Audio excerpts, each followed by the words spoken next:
वो वहां एक बच्चा 3.5 साल का जो 3 दिन पहले गायब हो गया, 4 दिन पहले कल उसकी डेड बॉडी मिली। उनके माँ बाप रो रहे थे कि एक बार हमारी भाई से बात करा तो हमारी टीम वहां गई भी। अब आपके घर में भी 3.5 साल के बच्चे होंगे। सोचो जब आप अगर किसी के घर में ऐसी तकलीफ होती है तो वो क्या करे, किसके पास जाए। और ये क्यों हो रही है? क्योंकि सरकार में बैठे गए लोग, उनको सिर्फ एक ही चीज से मतलब है कि किस तरह से वो जो नफरत बांट रहे हैं वो जारी रहे।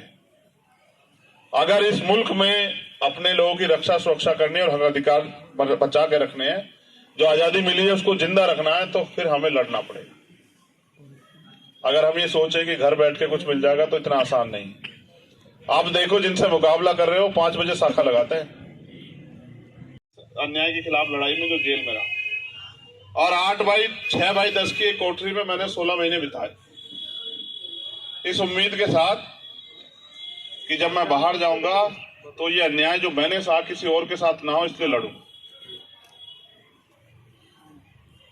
समय परिस्थिति के हिसाब से वो लड़ाई और बड़ी होती चली गई। आज देश में 22-23 स्टेट में हम लोग इस लड़ाई को लड़ते हैं। और मुझे आपको बताना नहीं चाहिए, आप जो लोग जागरूक हैं, ध्यान रखते हैं, उन्हें सबको इस बात का पता होगा कि मुल्क में कोई ऐसी लड़ाई नहीं अन्याय के खिलाफ जिसमें हम लोग शामिल नहीं होते। चाहे वो किसान आंदोलन हो, चाहे वो सीए एनपीआर एनआरसी का मामला हो, उसमें भी सबसे ज्यादा लड़ाई हमने लड़ी, जेल भी काटी, लाठियां भी खाई। उसके अलावा चाहे वो रोस्टर का मामला हो, चाहे वो 69 शिक्षक भर्ती में जो अन्याय हुआ हो, चाहे वो दरोगा भर्ती में अन्याय हुआ, इस सरकार में तो जो भी अन्याय हुआ उत्तर प्रदेश के अंदर, चाहे वो मौलाना कलीम साहब के साथ जो हुआ, हुलत वाले जो हैं मुजफ्फरनगर में, चाहे मौलाना साद साहब के साथ जो हुआ, मरकज के साथ जो हुआ, आप भले ही भूल जाओ, क्योंकि मैंने लड़ी है, मैं कहां से भूल जाऊंगा। मैं इसलिए आपके बीच में हूं कि मैं इस लड़ाई को और मजबूती से लड़ना चाहता हूं। देखो, जिन लोगों ने अब तक आपको ठगा, उनके लिए मैं कुछ नहीं कह सकता, क्योंकि उनकी आदत है। हर आदमी की एक आदत होती है। एक आदमी अच्छा बनकर ठगता है, एक आदमी बुरा बनकर ठगता है। लेकिन जिसकी आदत ठगने की, उससे उम्मीद करना बेवकूफी। हमारे यहां तो कहते हैं कि अजमाए हुए को अजमाना नहीं चाहिए, जिसको अजमा चुके उसको नहीं अजमाना चाहिए, क्योंकि वो दोबारा धोखा देगा। मेरा एक प्रयास ये है कि इस देश के जो वो तबके जो अन्याय का सामना कर रहे हैं, चाहे वो किसान हो, मजदूर हो, चाहे वो दलित हो, चाहे पिछड़े हो, और चाहे वो मुसलमान हो, जैन हो, सिख हो, बौद्ध हो, ईसाई हो, पारसी हो, जो अपने ही मुल्क में, एक तरफ कल हमने गणतंत्र दिवस मनाया 26 जनवरी, जिस दिन इस देश में संविधान लागू और हमें आजादी मिली, अवसर मिले, अवसर की समानता आई कि मुल्क के हर पद पे हम लोग जा सकते हैं। हर ऐसा कोई काम नहीं देश के जिस किसी भी कोने में जाके हम जो लोग नहीं कर सकते। लेकिन आज इस देश में जो सत्ताधारी लोग हैं, उन्होंने ऐसा माहौल बना दिया है उत्तर प्रदेश में, तो इस डबल इंजन की सरकार ने, कि यहां जाति धर्म देख के कार्रवाई होती, यहां सरनेम से जो है अपराध तय होता और सजा मिलती। और इस अन्याय को हमसे बेहतर कौन वो करेगा जिन्होंने सहा। एक आदमी जिसने देखा, एक आदमी से सहा कि निर्दोष होते हुए किस तरह हुकूमत में बैठे लोग लोगों को डराने का, धमकाने का, दबाने का, कमजोर करने का, तोड़ने का प्रयास कर रहे हैं। इनकी इस नफरत की लड़ाई के खिलाफ, इनके इस तानाशाही के खिलाफ हम लोगों ने अपने आंदोलन को धरातल पर मजबूत किया। और आप अगर मुझे जानते हैं, यहां बेटा हर एक वाइट शख्स अगर मुझे जानता है तो इस बात के साथ नहीं जानता कि मेरे पिताजी बहुत बड़े नेता थे, मेरी माँ बहुत बड़ी नेता थी, मेरे दादाजी बहुत बड़े नेता थे। कोई इस बात से नहीं जानता। अगर हर कोई जानता है, वो इस बात से जानता है कि जहां कहीं लड़ाई में, अन्याय में किसी की जरूरत होती तो सबसे पहले चंद्रशेखर खड़ा होता है। बताओ अगर मैं गलत कह रहा हूं। अगर आप मुझे जानते हैं, इसके अलावा कोई एक बात हो तो बताओ मेरे बारे में। ना मैं बहुत पैसे वाला हूं, ना मेरे घर में कोई राजनीति करता था, ना ही मेरा बहुत बड़ा कोई कारोबार है। एक ही चीज मुझसे आती है कि मैंने कभी अन्याय के खिलाफ पीठ नहीं की। और जो भी लड़ाई, चाहे वो किसानों की हो, मजदूरों की हो, मां बहनों पर अत्याचार की हो, या मजहब के खिलाफ हो या फिर हक हकूक की हो, मैंने हर लड़ाई को लड़ा, लेकिन किन्हीं कारणों से आज उस लड़ाई को जो अंजाम देना है उस तक नहीं पहुंच पा रहे। और उस अंजाम को देने का रास्ता जो है कल के दिन तय हुआ था, जब भारत में 26 जनवरी 1950 को संविधान लागू हुआ और वोट का अधिकार हमें मिला। ये मुल्क हमारा है ना, मगर इस मुल्क में हमें कितने अधिकार मिले हैं अभी आप खुद से सवाल करो।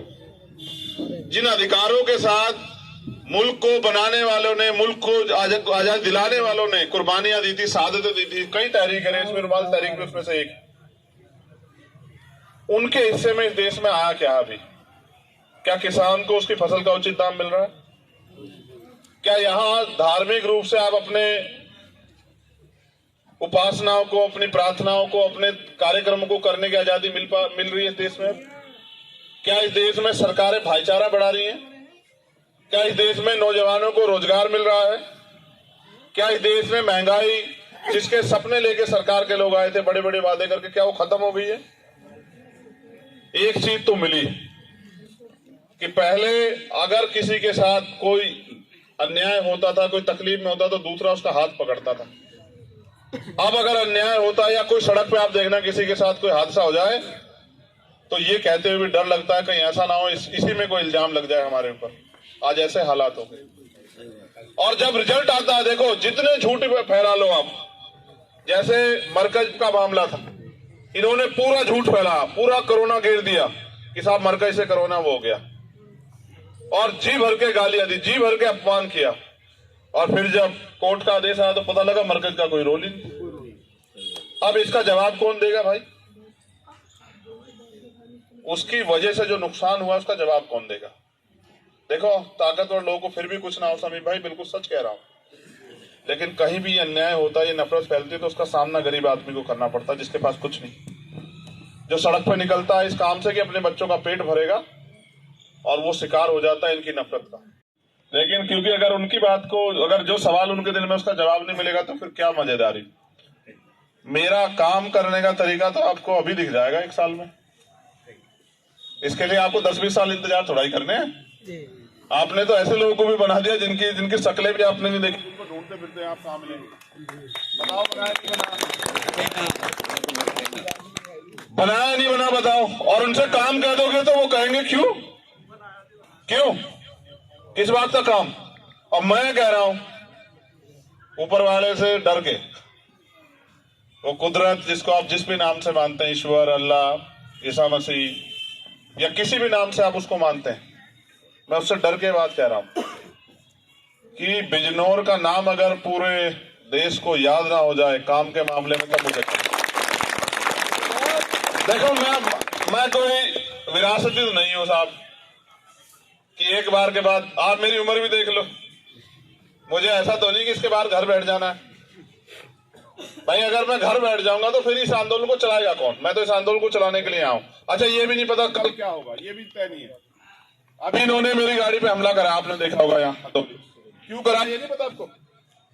खतौली में ये अहंकार में कह रहे थे कि ये हमें कोई हरा नहीं सकता, हरा नहीं सकता। मैंने इनके अलग से खींच ली वो सीट। यही तो लड़ाई है मुझसे और क्या है। मैंने इनसे कहा, ये कह रहे हैं कि हमने मंत्री लगा दिए, हमने मुख्यमंत्री लगा दिए, बाबा जी भी आए वहां बड़े बड़े भाषण देंगे, बवाल सवाल जो मनाया कहेंगे। और मैंने कहा आप चिंता मत करो, उन लोगों से भी कहा कि भाई आप परेशान मत हो, देखते जाओ। ये जो जनता है ना, इसको समझाने की देर कि आज हालात क्या है।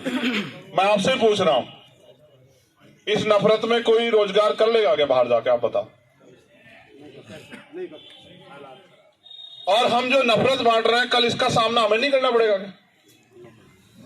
तो इसलिए मैं आपसे कह रहा हूं कि अगर अपने हक अधिकारों की लड़ाई लड़नी है तो फिर आपको खड़ा होना पड़ेगा। अगर आपको मुझसे बेहतर कोई लगे, मैं दिल से कह रहा हूं, ये मेरी मोहब्बत है आपसे, अगर मुझसे बेहतर कोई लगे तो उसके साथ खड़े हो जाना। मुझसे बेहतर अगर कोई लग जाए आपको काम में, जिस चीज में तोड़ लेना, और अगर ना लगे तो फिर मेरा साथ देना समय आने पे, फिर मुझे आजमा के देखना। इसलिए भी कह रहा हूं क्योंकि जब एक गरीब का बेटा, भाई आपसे भी कह रहा हूं, जब एक गरीब का बेटा आगे बढ़ता तो चुभता बहुत लोगों की निगाह में। ये मेरी बात को याद रखना। सही बात है। जब कोई अपने पैरों पे खड़ा होता है ना, कोई गरीब कुछ कर दिखाने के लिए, तो वो बहुत लोगों की नजरों में चुभता है। और ये मेरे साथ समस्या है। जो लोग ताकतवर हैं जमहूरियत की वजह से, सत्ता की वजह से, वो याद रखे, मीडिया के साथी भी आए, कि समय बदलता रहता है।